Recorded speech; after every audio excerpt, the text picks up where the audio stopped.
1, Scene 1. Orlando's father has died and was left a very small inheritance. Orlando needs his brother Oliver to honor their father's wish and provide him with a decent education to obtain some of the inheritance.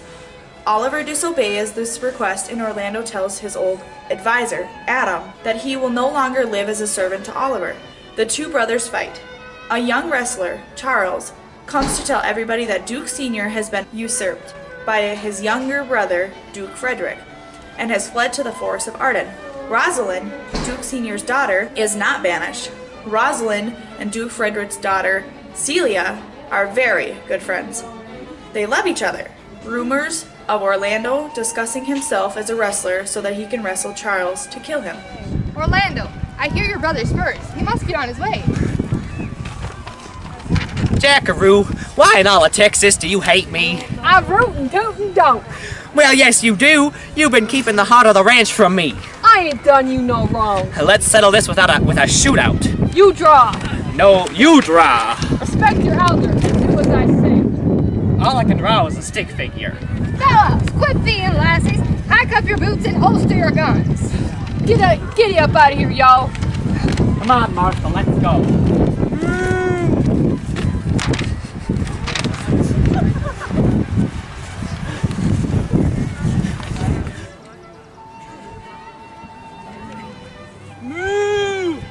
Good job, Bob. I got something worse to tell you than backdoor trucks. What's the beef? Down at the saloon, I overheard your black-legged brother talking some blusteration. Is that a bluff, or do you mean it for real? That bootlegger wants to wrestle me. Burro milk. Well, chap, he is a chucklehead. I'm afraid I'm going to make the big jump and bet him down. You know, for good? Bosh, unless he gets to it first.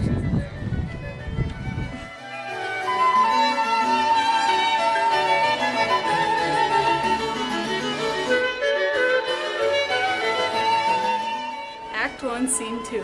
Rosalind is depressed because her father has been banished. Celia tries to cheer her up by promising her the throne once Duke Frederick, Celia's father, dies. They are interrupted by a touchstone, the court jester, and is informed about the wrestling match. Orlando and Charles wrestle. Orlando wins. Shortly after the match, Rosalind and Celia leave. Orlando, who is in love with Rosalind, decides to flee as well. Buck up, pal! You're acting like everything is catawamptiously chawed up. I've lost my big bug, the man that allowed me laugh. Just borrow mine.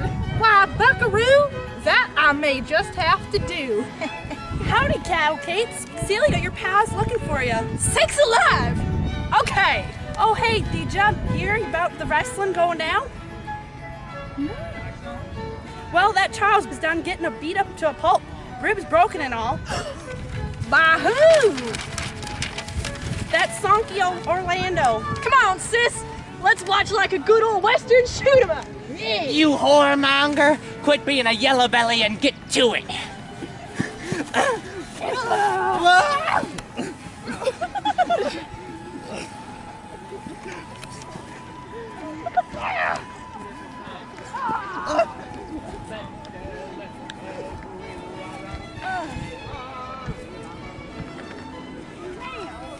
Wow, that was bully.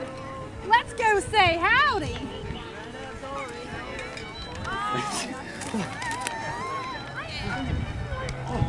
Why? Howdy, little lady. You sure are a pretty calico. That was mighty brave of you. Why, thank you. Here, take this as a token of my appreciation. Aww. Yeah. Well, suck. You want some? Yep. Okay. Well, thank you, but you didn't have to. In return, I'll give you my first suave feather when I find it. Be right back. Oh, he sure was nice. Oh, I got it. I got it. Here you go. It's right there. Here you go. Oh, nice. well. See you later now. Well, gosh darn.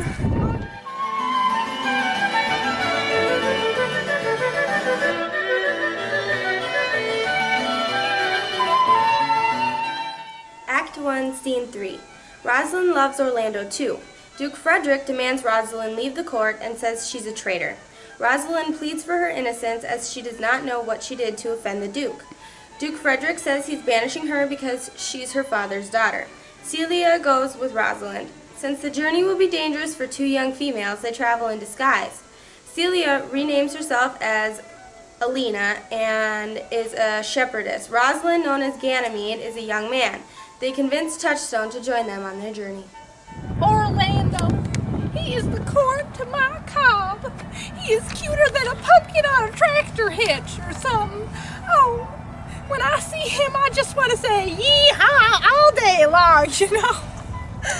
You love-struck girl. Moo!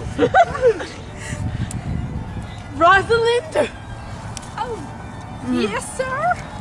You are hereby ordered to ride a Shakespeare. I never want to see your grubby face around again, because you are a no-good, dirty traitor. Oh, well, dummy, I'm banished. If the big augur says you can't stay, I won't either. Well, gosh, what are we supposed to do out there in the mighty West? We can become cowboys. Let's saddle up. Woo! Woo! Moo!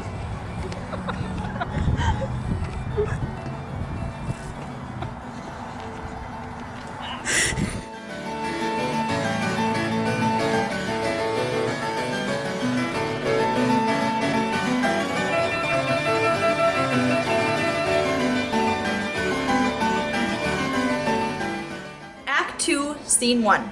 In the Forest of Arden, Duke Sr. is enjoying his time in the Forest of Arden because the forest is free from danger except for the cold weather of the winter.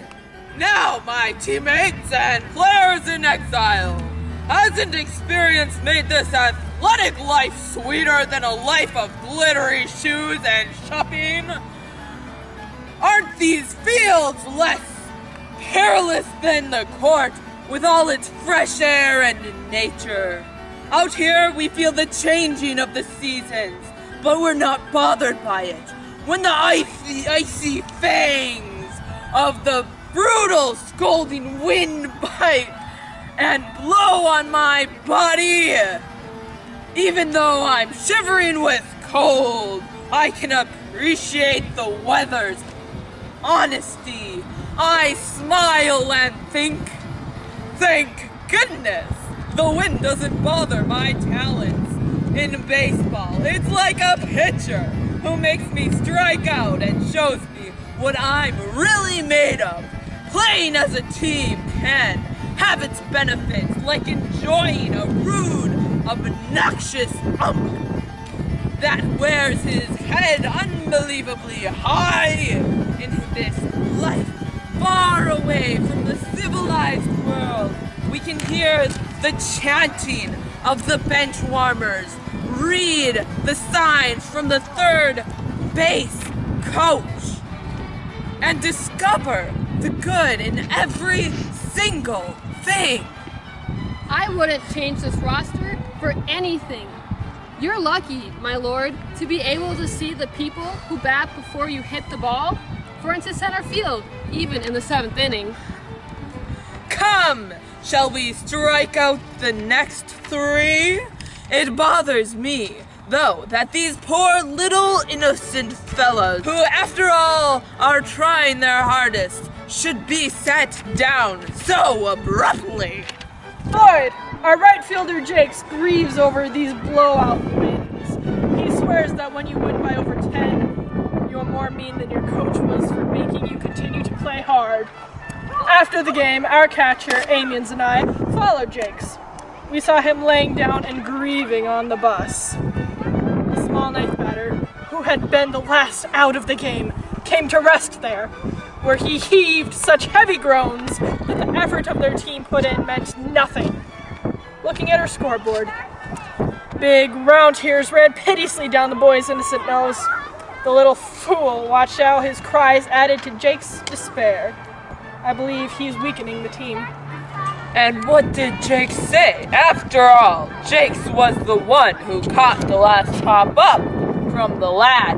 Oh yes, he created 1,000 excuses.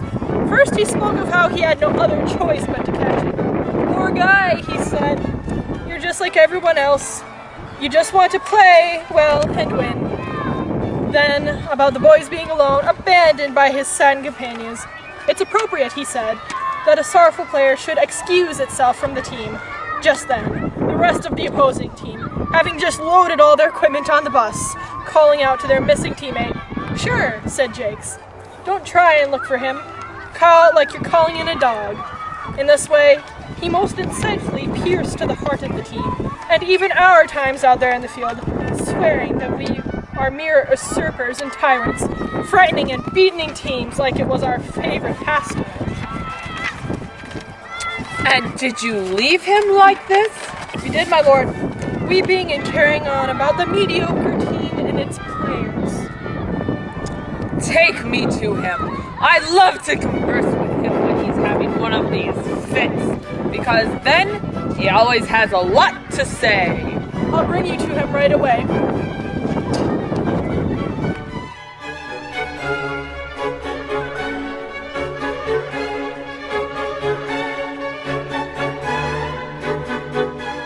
Act 2, Scene 2. In the court, Duke Frederick is not happy that Celia, Rosalind, and Touchstone are all gone. It is suggested that Orlando is probably with them. Duke Frederick demands Oliver find his brother. Can it be possible that no one saw them leave? It cannot be. Some players on the field must have seen it and let it happen. The game starts in 30 minutes. I can't find anyone who saw her leave. Her point guard saw her go to the gas station, and this afternoon the gas station was empty. My lord, that manager who doesn't shake the balls is also missing. The girl's math teacher, Hysteria. She confesses that she overheard your player and her friend praising the good looks and skills of the wrestler who recently beat the muscular Charles. Hysteria believes that wherever they have gone, the young man is probably with them. Send a message to his coach. Bring that overconfident Orlando here. If he's not around, bring his teammate Oliver to me. I'll make Oliver find him. Do this immediately and don't stop searching and interrogating until you brought home these foolish runaways. Let's go back, guys. Yeah.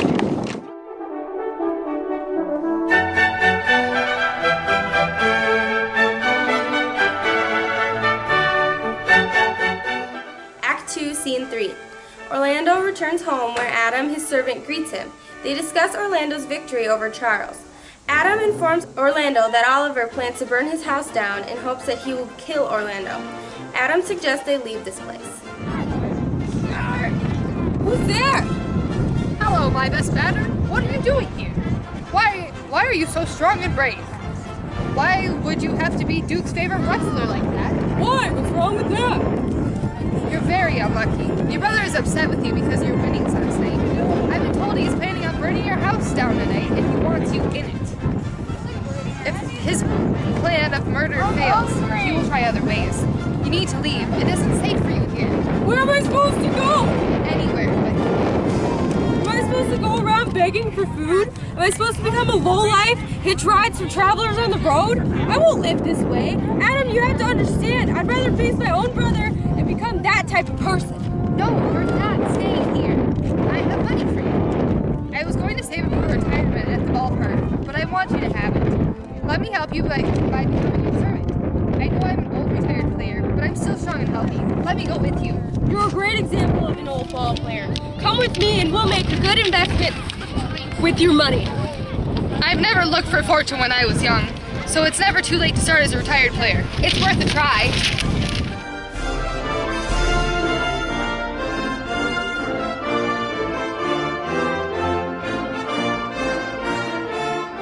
Act 2, Scene 4. Rosalind, Celia, and Touchstone arrive in the forest of Arden. They meet two shepherds, young Corin and old Silvius, who are talking about Silvius's love for Phoebe and do not notice the three travelers. They go up to Corin and ask if there's a place they can stay. Corin tells them that his master's house is for sale and Rosalind and Celia decide to buy the property.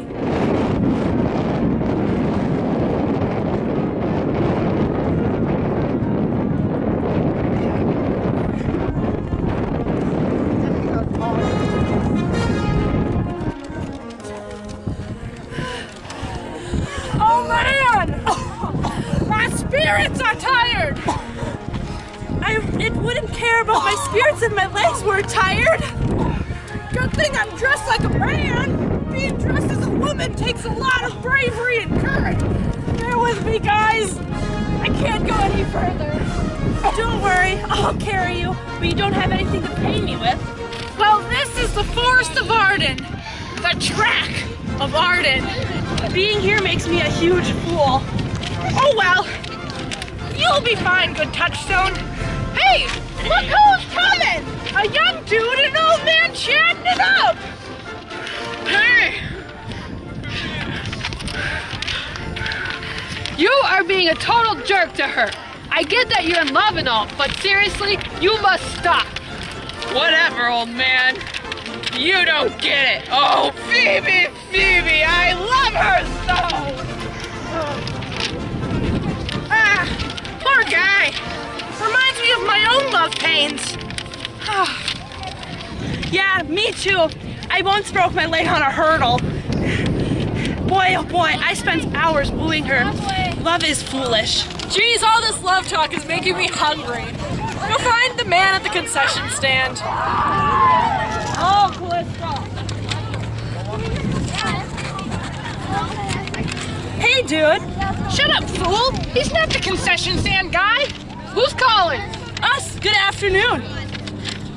Goran, we are exhausted from our run and starving. Where can we rest and eat? Sorry, I just work here.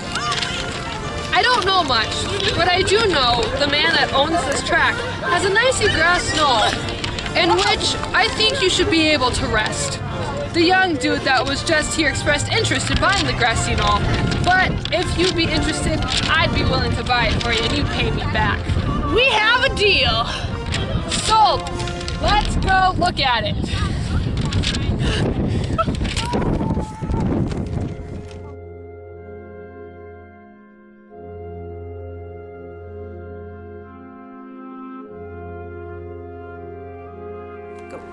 Act 2, Scene 6. Orlando and Adam come into the Forest of Arden. Adam claims that he's going to die from hunger, and Orlando assures him that he will find him food. I can't die, Coach! I'm dying of exhaustion. Goodbye. What is this, Adam? Exhaustion? I won't have this. You're not close to death. Come on, keep up the good work. Hey, you look happier already. That's the right way to do it. Sensational work. Now the wheels are turning. Yeah.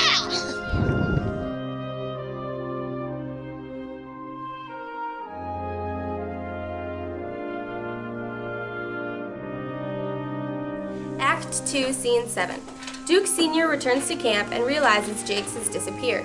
He then reappears just as the Duke decides to send someone looking for him. Jake says he met a fool, Touchstone, in the woods. Orlando barges into the scene demanding food. Orlando goes to get Adam so they can eat. During the meal, Jake explains that the world is a stage and all the men and women are merely players. He goes on to explain the stages of life. I think he must have turned into an animal because I can't find him anywhere looking like a man. Sir, he just left. He was happy here, bowling. Bowlers always have time to spare. Go find him. Tell him I want to speak with him. Ah, he's right up our alley. What's going on? What kind of life do you live that your friends must beg for your company? The life of a mean bowling machine. I say mind over matter, because in our mind, you don't matter. Let's knock him down. Who is this pinhead? Pinhead pride. Whoever is irritated by me can let their pins fall where they may. I'm knocking them down one pin at a time. Shut up and bowl. Rock and bowl. You're a terrible bowler. Spare me, your mom called. You left your game at home. Stop. And bowl no more. Split happens. Are you acting boldly from a hardship or lack of good skills? You were right the first time. I was stripped of my skills, but I wasn't raised on the lanes, and I was somewhat of a professional. But stop, I say. Whoever plays before I've been taken care of loses. What a drama kingpin. What would you like? Skill has more sway around here than force does. I'm just dying to play. Welcome to our alley. Do you really play with such skill? I thought everything was so competitive, yet laid back. That's why I was so rude. I apologize for my actions. Split happens. Then please put off your bowling for a little while. There is an old man who has followed me for miles. He is burdened with age and lack of skill. Until he is helped, I won't play a game. Find him. We won't play until you return. Thank you. You see, we're not alone. This wide bowling alley has more lanes than we think. The whole world is a bowling alley. All the men and women are bowlers. They have their ups and downs in their lifetime. They will play many parts, their lives separate into 7 skill levels. In the first skill level, they are toddlers using a bowling round, having a fun time. Then, they are small children throwing the bowling ball, granny style, down the lane. Next, they are becoming a young teenager, learning more skills and bowling to perfection. The 4th skill level, they are young adults, cleaning up their strikes, and their life becomes eat, sleep, bowl. Then, they become an older adult and become a stroker, or professional bowler, striking with perfection. In the 6th level, they begin to age and their skills start to decrease. Their stunning strikes will turn into spiffy spares. In the last skill level, the end of their eventful history, our legendary bowler becomes old and turns into the biggest fan for his team, the biggest supporter, an important skill. Welcome. Let the man find a bowling ball that is right for him. I want to thank you on behalf of himself. You better. I can barely speak to thank myself. Now where are these bowling balls you think of? Ah! Welcome over here. I hear the bowling thunder. Try it. You'll something in it. You're out.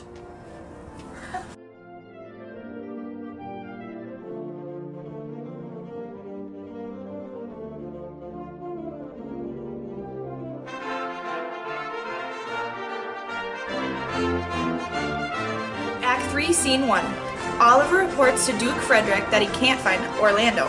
The Duke says if he can't find Orlando within a year, he will not get any of his father's inheritance. Say you haven't seen your brother. I don't believe you. I punish you in the place of your missing brother. However, I am merciful. You have a year to retrieve your brother, or you can consider yourself banished. Until your brother can give a statement absolving you of any involvement in the disappearance of Celia and Rosalind, we'll be seizing your possessions. I'll be blunt. The Duke family does not like you right now. I don't like you right now. But I'm involved in schemes of my brother. Why would I associate with someone I don't love? This only worsens my opinion of you! What heartless fiend doesn't love his brother? You are his family! Get out! You are a disgrace! What right do you have to rebuke me for not loving my brother, you hypocrite? I've waited long enough. I have more than enough men at my disposal. It's time I finally destroyed my brother and the Forest family.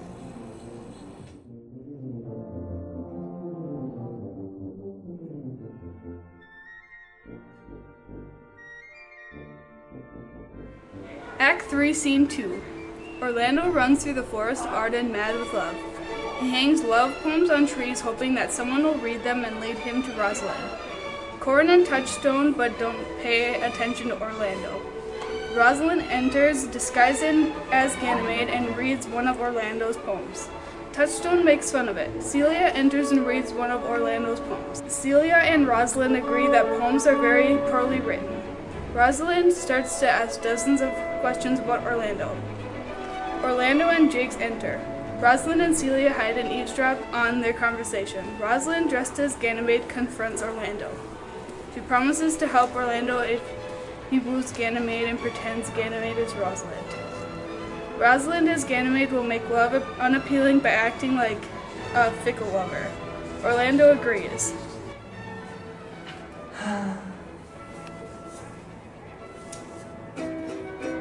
I put up enough love poems, the whole world will know, know what a wonderful woman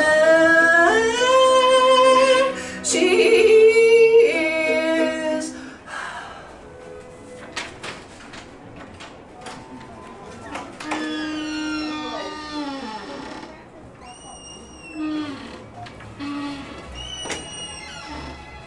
So, Touchstone, you're new at the office. How do you like life as a simple paper pusher?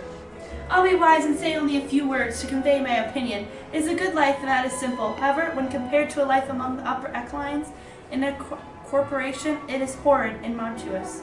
I'll take your word for it. Apparently, there's some lovesick sap roaming these halls, covering the trees with love poems. Roses are red.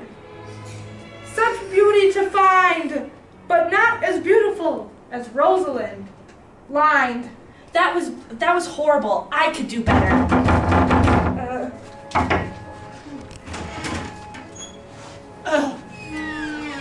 Instead of only pictures of a tree, poems of Rosalind should hang instead. Who cares about posters from forestry? Word of Rosalind's beauty should be spread. Chocolate brown hair tumbles down her back, her flawless skin an alabaster white. Rosalind's nice face makes my jaw go slack. Her countenance is such a lovely sight. I wish to see her smile every day, to go on a quick coffee break with her, to steal more of her time from work away, to hear her voice instead of a lecture. To be honest, I kind of want bacon. Unlike Rosalind, it's probably taken. Ugh. I need to talk with my sister. Please leave us.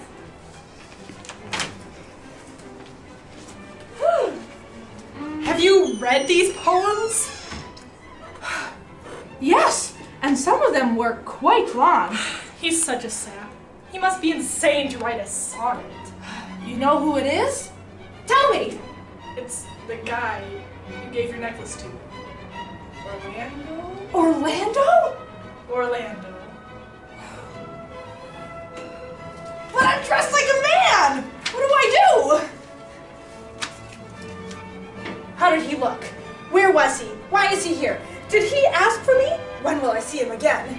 You're asking way too many questions at once. Anyways, I found him sitting under a tree painting in the boardroom. That painting is now my favorite. Do you think anyone will notice Fickle's missing? Probably. Oh, quick! Hide behind the tree! He's coming!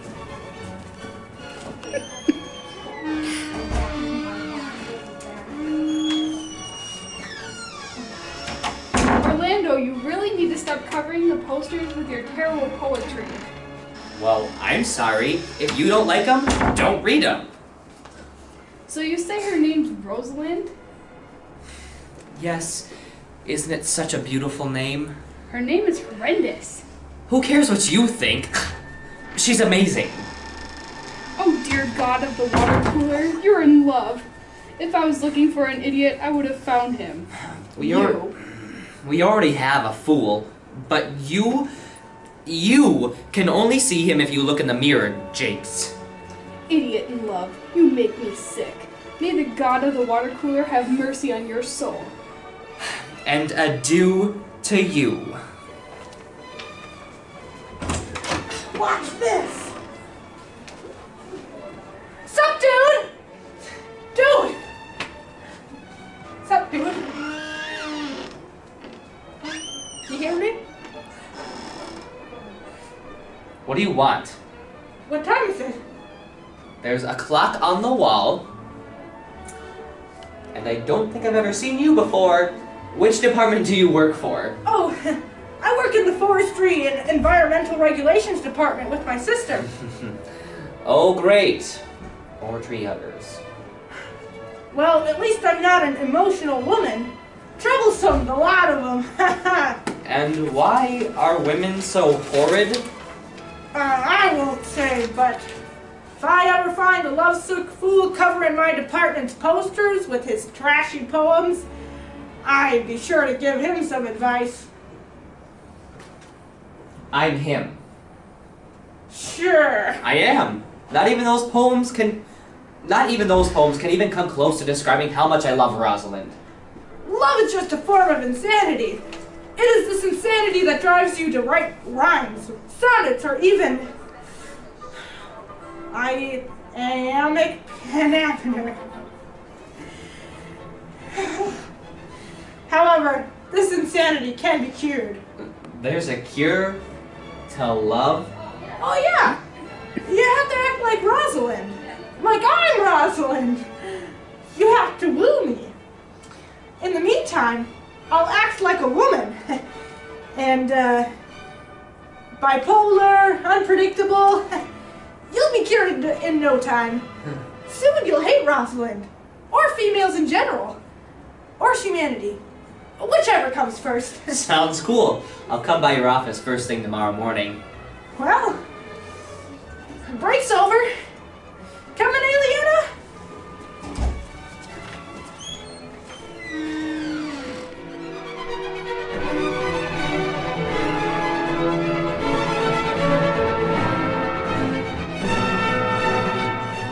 Act 3, Scene 3. Touchstone and Audrey wander through the forest while Jake follows behind eavesdropping. Touchstone is arranged to marry Audrey. Jake says he will marry the two, but thinks Audrey and Touchstone should marry in a proper church. So, Audrey, I'm a handsome man. Not really. And here I am attempting to confront a topic that would have brave men quivering in their boots. What does quivering mean? Is it a new kind of sushi? I like sushi. Oh, Audrey, I'll marry you anyways. Okay. I bet Martex from accounting will be willing to marry us in the boardroom. What are you, a beggar? Get married in a church like a proper man. Okay, I think you're ugly and I might end up leaving you, but by the great god of water cooler, we'll get married properly. Can we have some quivering sushi too? Ah.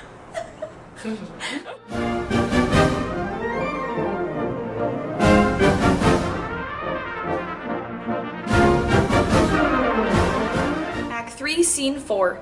Orlando has not shown for his morning appointment with Ganymede, the disguised Rosalind, and she is unhappy. Celia tries to make her feel better. Corin enters and explains that Silvius has decided to marry Phoebe. Aliena! I'm gonna cry! I'm on a terrible run! Ganymede? Why are you wearing mascara? Aren't you supposed to be a man?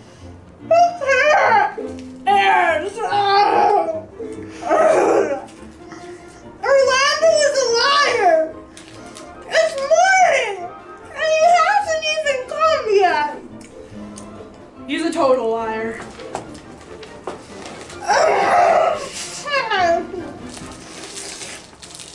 You think so? Yep. Apparently, Orlando is your father's new protege. I spoke to my father the other day. He asked who my bosses were and if everything was going fine. Who cares about my father? Orlando's a better man. And is more important to me than my father. Well, Orlando can't be a better man if he broke his promise to meet you this morning.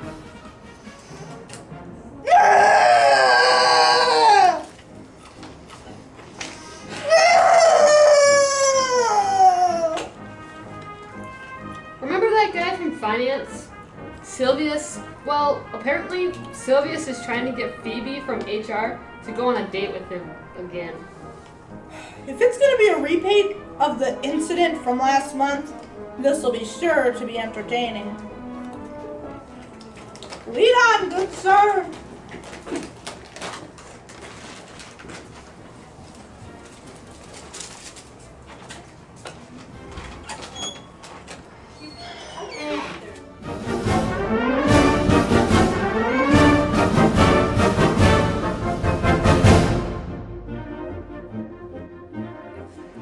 3, Scene 5.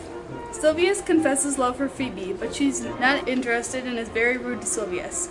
Rosalind and Celia enter as Ganymede, and Aliena and Phoebe professes her love to Ganymede. She asks Sylvius to help her woo Ganymede. Please, Phoebe, go on a date with me. Don't scorn me again. Don't insult me again. And please don't hit me with something again. My head still kind of hurts from when you hit me with that tree.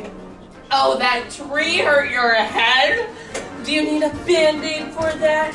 Do you need your mommy to kiss it and make it better? Suck it up, sunshine! You'll live. That's mean. Oh, if you ever fall in love with someone and he insults you, then you'll know how I feel. That's never going to happen. I couldn't help but overhear you insulting this man. And what of it, pretty boy? Well, you're not very beautiful. Your hair color is terribly trashy. I think you use way too much makeup because your complexion is horrible. And your shoes are so last year. Where did you get them anyways? Was it a thrift shop? Garbage bin? Walmart? Just one question for you. What are those? I think I know how you feel because I'm starting to fall in love with pretty boy over there. Well, I certainly don't love you. You guys, let's bail. It's fiesta day in the break room. Phoebe, I love Huh? You say something? Phoebe, I love you. Please, love me back. We already went over this. I told you that I don't love you. I even threw a fake tree at you to prove my point. Do I need to toss my mug at you too? You could toss me a smile every once in a while. That would be more pleasant. Hey, Silver, do you know Pretty Boy? It's Sylvius. Pretty Boy works in forestry and environmental relations. He's a very pretty boy. However, he said very ugly words. What's worse is that he out-insulted me. You know what? I'm going to write him a taunting letter filled with insults and rude remarks. You can deliver it to him, right, Sylvia? Anything for you.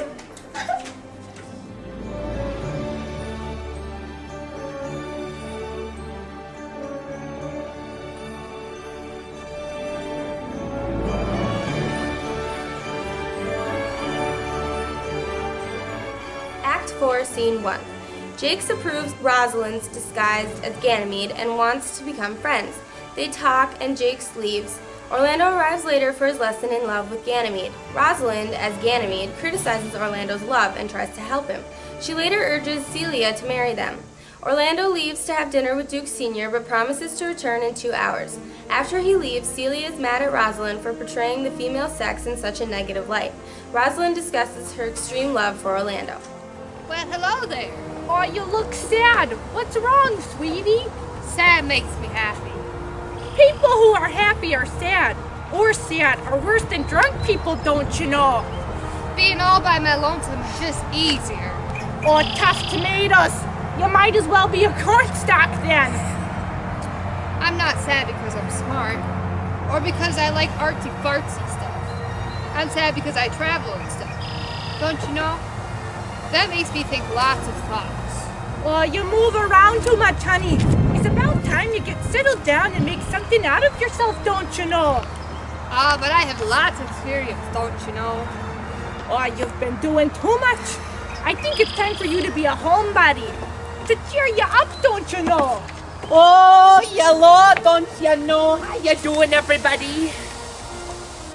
Thank goodness this play is not all about rhyming, because Orlando has no creative ability whatsoever. Don't you know? I would like to go home now. Oh, goodbye, Mr. Grumpy. Oh, careful. Oh, see you at the pot roast next week. Yeah, that's fine. Okay. Gotcha. Hello. Oh, and where have you been, mister? You keep acting this way and don't even bother coming back, don't you know? Oh, I'm barely even late. Only an hour or so. Oh, you leave me hanging for almost an hour and expect me to think everything is peachy keen? Oh, think again, don't you know? Buddy, You probably don't even love me. Sheesh. Take a chill pill, Razzie. I am sorry I'm so late. Don't you know I got caught up? Oh, if you undercut me this deep again, you can say goodbye to my homemade slow-cooked hot dish, don't you know? A slow-cooked hot dish? You betcha. Because it takes all day to cook, but it feeds the heart of the family, don't you know? And it's more than you can ever offer a woman. This hot dish shows your fate. Oh, yeah? How so? The hot dish has green beans. I hate green beans because they represent a man's unfaithfulness. You, Orlando, are one unfaithful fella, don't you know? Oh, you are the most beautiful, true woman, Pumpkin.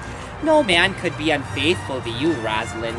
Well, duh. That's me, don't you know? He likes to call you that, sweetie. But you can bet your beans that he's got a cuter Rosalind in mind. Orlando, tell me I'm pretty. Make me feel better. If I were your Rosalind, what sweet nothing would you whisper in my ear? Not whisper, but kiss, don't you know? Oh, the only way I would let you kiss me is if you tell me the great things about me first. Come on, Orlando. Everybody knows you gotta make a girl swoon before you smooch. Well, what if she doesn't like me? What if she doesn't kiss me? Oh, for goodness sakes. She is playing hard to get, don't you know? That is a great conversation starter. Who would need a conversation starter when they're in love, don't you know? Oh, definitely with me. You could not keep up against my smarts. I'm a hoot and a half, but all boys want is my booty, not my brain. Okay, well, let's do the dirty, don't you know? No, marriage first, don't you know? I am the pure Rosalind. Don't you know? Sometimes I pretend you are Rosalind. It's almost like I'm actually talking to her. If Rosalind were here, she would say she is not interested. Sorry to burst your bubble. I wanna die. Oh, stop whining. No boy ever died from love. You're being melodramatic, don't you know?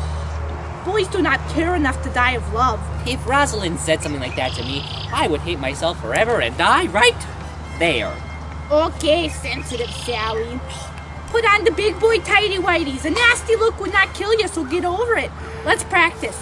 I'll be Rosalind and you can talk to me as if I were her. Tell me what you want. I want your love, Rosalind. It's yours, but only on Fridays and Saturdays, don't you know? Ah, and the rest, I suppose.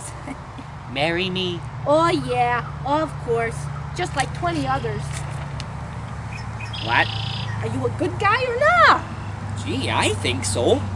Can a person have too much of a good thing? Oh, sissy! Come, pretend to be a priest and get us married. Take my hands.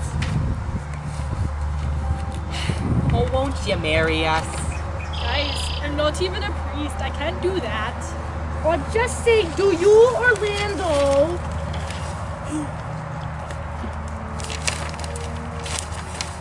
Just say it, come on. Oh my guys. Honestly, the Minnesotan come out there. Ugh, takes forever. I like this. Oh, for goodness sake, stop it. Do you, Orlando, take Rosalind to be your lawfully wedded wife? I do. When though? Right now. But I can only say vows so fast, don't you know? Say the darn words, Orlando! Well, I take you, Rosalind, to be my lawfully wedded wife, don't you know? Oh, and I take you to be mine too, Orlando. But I still don't know if that's the best idea. Ha! The priest hasn't even asked me the question yet. There I go again, getting ahead of myself. That's always get ahead of us, don't you know? They're like skeeters. Oh, how long do you want to be with Rosalind? Forever and a day, don't you know? You don't have to say that. You men are all the same, young and loving while dating a girl, but after they're married, the passion is gone. And women are just crazy. Their mood changes quicker than the weather, don't you know? They cry when the hockey game is on, and then they laugh when you're trying to sleep. Is Rosalind gonna be this sassy too? Darn Skippy. She'll act just like me. But she's smart, don't you know? Yeah, but she's too smart to make a bad choice. Her smart makes her wild. You can't stop a woman's intelligence. Guys with wives like that might ask, where are you going now, smarty pants? Save the questions for when you find her with your neighbor in the sack. What intelligence would allow that? She'll make up a story of how she was searching for you. She'll always have a witty comment unless you hold her tongue. Don't you know? Women always know how to make it look like they're the man's fault. If she can't do that, her daughter would end up an idiot. Well, I just need to go for like 2 hours or something. I can't go on without you for 2 hours, don't you know? But I have a brunch date with the Duke. I'll be back at 2. Oh, I knew you would leave me. All my friends say you were not worth it, but you tricked me with your words, don't you know? I'm just another one of your side girls. I wish I could die, don't you know? You'll be back at 2? You betcha. If you're late again, so help me. I'll tell everyone you're lying, cheating, pathetic excuse of a man, don't you know? I will make you look like an awful human being, so you had better keep the promise. Oh, calm down, sweetie. I'll be back in time. Toodles. We'll let time decide that, don't you know? Oh, for cute. I think you should just tear off that disguise and show him how much of a woman you really are. Oh, dear. Not! Oh, dear cousin, if you only knew how much I love him. My love is as bottomless as a pit of coleslaw. Coleslaw has a bottom. Yours is never ending. Like the space in your head. One ear and out the other. I can't stand to be without him, don't you know? I'm gonna sit under a tree and sell loaves until my love returns. I'm tired. Good night. Sad, don't you know?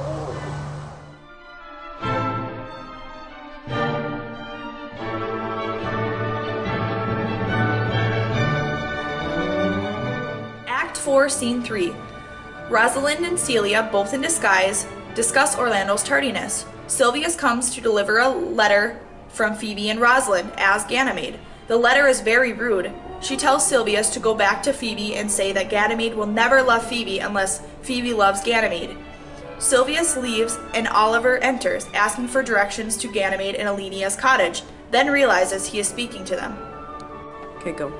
He gives Ganymede a bloody handkerchief on Orlando's behalf. He tells the story. Soon after leaving Ganymede, Orlando comes across a sleeping man in the forest who was being preyed upon by a snake. Orlando scares the snake away just to see a hungry lioness emerge from the underbrush. Orlando approaches the man, who is recognized as Oliver, and instead of letting him die, like he first wanted to do, he fought the lioness and won. Oliver thanked him and said he was a good person. Orlando then passed out from extreme blood loss, but before passing out, he told Oliver to apologize to Ganymede in the form of a bloody handkerchief. After hearing the story, Rosalind fainted. When she comes to, Rosalind tells Oliver to tell Orlando that she was merely playing a part. Oh, it's 2 in the afternoon, don't you know? Where is he? He's probably taking a nap or something. Worthless piece of meat. Oh, look who it is! I'm here to give you this letter. Don't you know? It's from Phoebe. She is angrier than a herd of buffaloes. But don't shoot the messenger. This letter really grinds my gears. What a horrible, unkind thing. She is no Minnesotan. Ugh. She says I'm disrespectful, arrogant, and not even cute. I don't understand why she wrote this to me. She isn't in love with me. Sylvius, did you write this letter? Oh yeah, you bet. Except I didn't write it. Don't you know? I don't even know what it says. Phoebe definitely wrote it. You crazy loon. She has man hands. The hands of a hard-working housewife. But that's not the point. The point is a man wrote this, and it's a man's handwriting. I swear on my life, it's not my handwriting. This is written like a backstabber. She writes like she wants to fight, but a girl would never say that to another. It breaks girl code. Are you even reading what she said? I know how nasty Phoebe can be, but read it to me if you have to. Oh, she's being such a Phoebe. Oh, listen to this rant. You think you are so above me. You think you know how to hurt me. Oh, good one. That is a rant to you? Oh, jeepers. Why don't you love me? Why don't you love girls? Other men try to like me, but I never get hurt. Wowza. She talks as if I'm an animal and not a man. Even though you look at me with hatred, I've still fallen in love with you. Ugh. Imagine what could have happened if you looked at me with love, don't you know? The idiot who brought this letter to you doesn't know how I really feel. Send your answer back with him. Do you like me? Check yes or no. If you say no, I might die, don't you know? Do you think she is taunting you? Oh, the poor guy. Oh, poor guy? Oh, my Lanta. Why do you love this terrible girl? She just wants to toy with you. It's fine, though. Go pay attention to her. You are her little puppy. Tell her if she loves me so much, she has you to love. Now get out of here. I have company, don't you know? Hey, pretty girls. Or girl. Does anyone know where there is a cottage surrounded by trees? Just over the river and through the woods, but nobody's home, don't you know? You both look like a boy and a girl my aunt told me about earlier today. She said the boy was girly and the girl was short and darker. Don't you own the house? Well, since you asked, darn tootin', we own the house, don't you know? Well, Orlando says hello, and he wants me to give his bloody Kleenex to Rosalind. Is that you? You bet! Whatever could this mean? It's kind of embarrassing. Who cares? Just spit it out. Orlando was trying to help some old man in the forest, and this huge mountain lion attacked him. He fought off the lion by clanging some pots, and went to help the old man again. Then he saw it was his brother. What a thunk! Oh, I heard about him. I heard he's different. He is just that. Anyway, did he help the brother or not? Well, he nearly left his brother. He turned away twice, don't you know? But he was too kind to hold a grudge. He pulled out a shotgun and shot that little sucker right in the face. I was taking a nap, but I woke up and I heard the struggle. Hold the phone! Are you his brother? Oh, jeez, did he save you? Were you trying to kill your own brother? I mean, it was me, but I have changed. What about the bloody Kleenex? Hold on to your bloomers. I'm getting there. We told each other stories and had a good old time reconnecting, don't you know? But he brought me to the Duke's house. He's such a sweet guy, and then he brought me to his house and took off his shirt. He had a huge cut on his arm, and I said to him, "That looks real bad, don't you know?" And then he yelled out, "Rosalind!" And then he fainted. I slapped his face a couple times and he came to. I fixed up his arm and he made me come find you to tell you the story. Oh, goodness gracious! Ganymede, are you okay? It was the blood, don't you know? That isn't the only reason. See?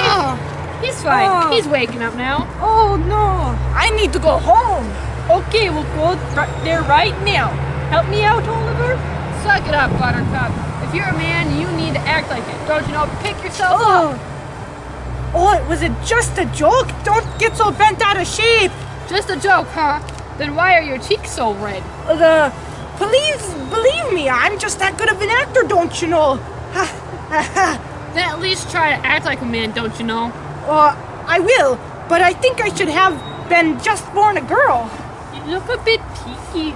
We better skedaddle. Come with us, Oliver. I should tell Orlando how you forgave him. Let's get moving. Darn Skippy, you betcha. Come on, let's go.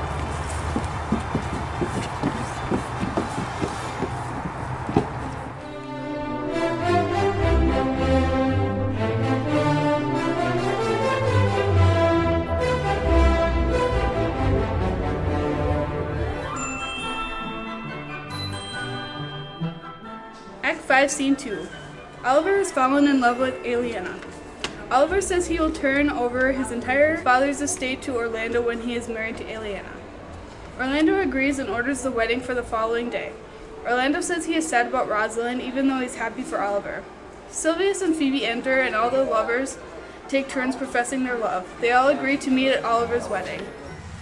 Is it really possible that you could like her right after meeting her down at the Timber Lodge? I mean, you just saw her swing an axe and you're already making plans to share a double wide and eloping? Don't question my love. She is the most gorgeous, strong-armed, and hairy-legged woman I've ever laid my eyes on.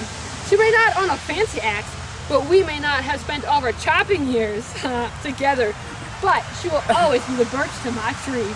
Plus, when we marry, I'll give you a cushioned outhouse because I need to go outhouse for two. I guess you guys can tie the knot. You have found a strapping young woman, and every man wants a woman to come home to and have them pull their splinters out of their callous knuckles. Heck, getting married tonight saves you on the reception. I'll let all the boys know down at the lodge. Go get Aliena ready because, look, here comes my Rosalind. Hello, my brother! And hello to you, my... Don't you look hotter than a goat's butt in a pepper patch, my dear sister? Orlando, it is hard to see you wearing your heart in a sling. It's actually my bicep. Wow. I thought your heart had been wounded by a strike from an axe. My heart has been wounded by a harlot, not by an axe. Did your brother tell you how I went out like a coonhound running into an electric fence when he showed me the handkerchief? Yes, and he told me some things that were even more granny slapping. I know what you are reckoning. It's true. It was as sudden as a tree hitting the ground after you hauled timber. Your brother and my sister fell in love faster than you can say double wide. But they make each other happier than a tick on a fat dog. Nothing could ever get those two apart. They'll be married tomorrow, and I'll invite the Duke to the ceremony. But oh, it makes me bitter to look at happiness through another man's eyes. Tomorrow will be the worst of it, man. I wish I could find myself a chubby loving wife. Well then, can't I act as Rosalind for you tomorrow? I can't live by pretending anymore. Sugar, I won't bother with any sweet talk. But you should know that I think you're a smart man. I'm not saying this to give up with you. I'm not telling you this to enhance my reputation either. You may not believe me, but I have magical powers, and I can tell you, if you love Rosalind as much as you say you do, you will marry her when your brother marries Aliena.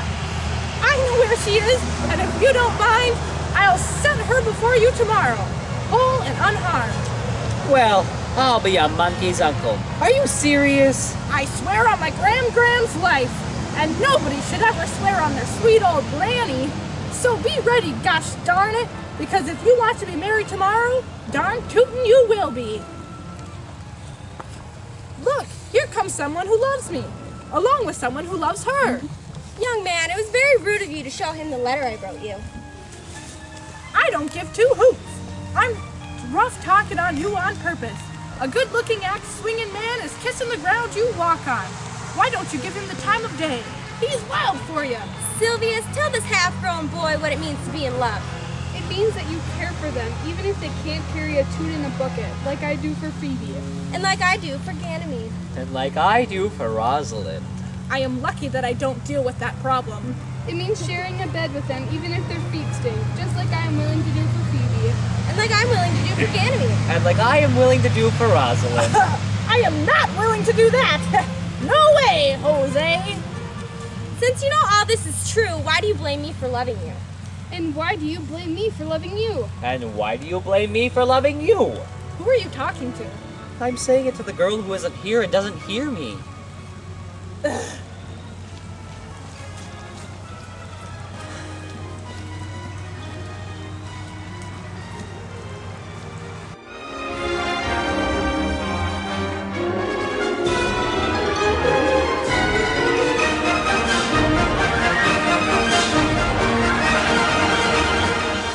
Act 5, Scene 3. Touchstone is excited for his marriage with Audrey. Audrey is excited as well. I shall be married to my lovely Audrey tomorrow. Oh, my dear Touchstone, I can't wait to be a lumberjack's wife.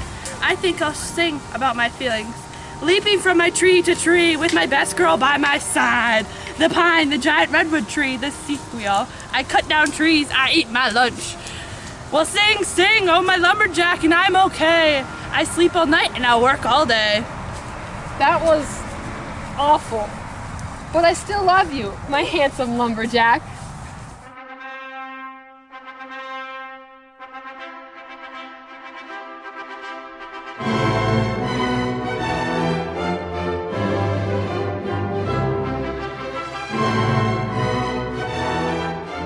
Act 5, Scene 4. Duke Sr. and Orlando notice that Ganymede looks much like Rosalind. Touchstone and Audrey come in. Rosalind and Celia return dressed as themselves, again. They are accompanied by Hymen, the god of marriage. Phoebe agrees to marry Silvius when she realizes Ganymede is actually a female. Hymen marries everyone off and a huge wedding fest begins. Halfway through the festivities, information about Duke Frederick's plan to destroy Duke Sr. is made public. On Duke Frederick's travels, he met a priest that converted him to a peace-loving life. Duke Frederick has left the throne to his brother and joined the monastery. Everyone goes on rejoicing and everyone is happy that they can return to the royal court. Jax decides to live in solidarity. Everyone except Rosalind exits. Orlando, do you really think that young Ganymede, that lumberjack, can do everything he promised you? I'm not sure. I hope so.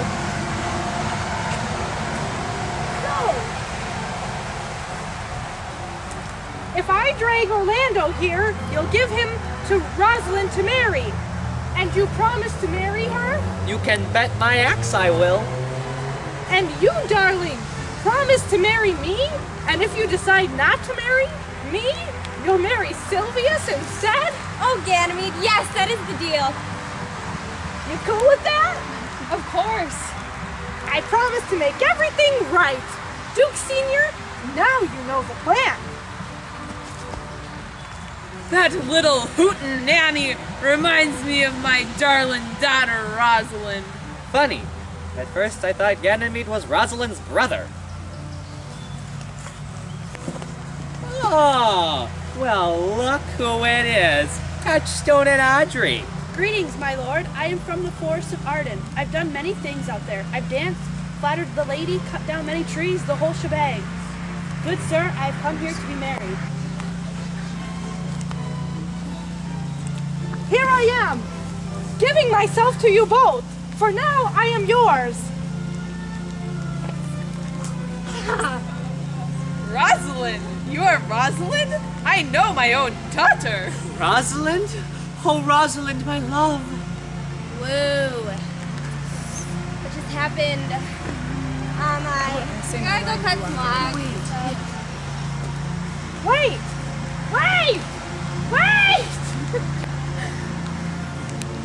If you don't want to be my bae, then I don't need one. If you won't be my darling husband, I don't need you either. And if you won't be my wife, fine. I'm going to cut logs too. Quiet! Shut your yuppers! I'm going to be marrying 8 people tonight, whether you like it or not. Orlando and Rosalind. Boo!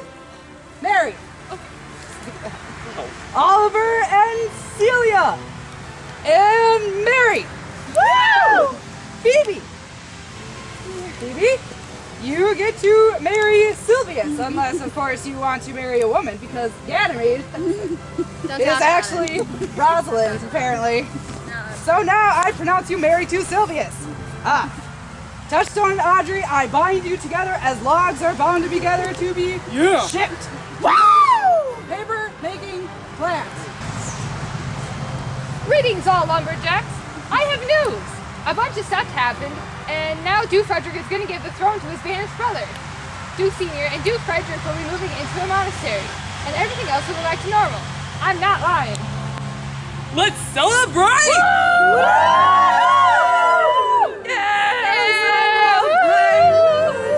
Celebrate good times. I'm okay. I sleep all night and I work all day. Oh, I'm a lumberjack and I'm okay.